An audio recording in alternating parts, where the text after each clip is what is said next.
Right now, I'd like to tell you about a recent visit I had with a charming lady who was chosen by Harper's Bazaar magazine as one of the world's most attractive women, Mrs. Gail Whitney Cowell, daughter of Cornelius Vanderbilt Whitney. Gail was vacationing in California, but still finding time to pursue her many charitable activities. She asked me if I'd like to come along while she picked out a gown for a hospital benefit. Of course, I was delighted. And I was even more delighted when she decided to drive over in her new Lincoln. She loves it. And no wonder, for no other car in America gives you the interior roominess and comfort of Lincoln.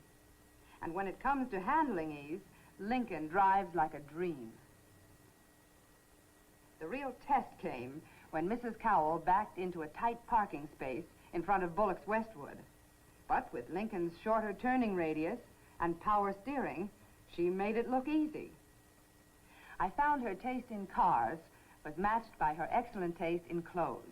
Just look at that stunning ball gown. Next, we were off to the country club for a fast set of tennis. And I'm happy to report that on the way over, we received many admiring glances. Lincoln is not the kind of car that goes unnoticed. Arriving in style, Lincoln style, we headed straight for the courts, where I soon discovered Gail's reputation as a fine tennis player is well deserved. That afternoon, as we were leaving for the hospital, where Mrs. Cowell works as a volunteer nurse, I discovered something else. Where you find people who appreciate the finest, you always find Lincolns. Summing it all up, here's Gail Whitney Cowell in person to tell you how she feels about her new Lincoln. Julia, I love my new Lincoln.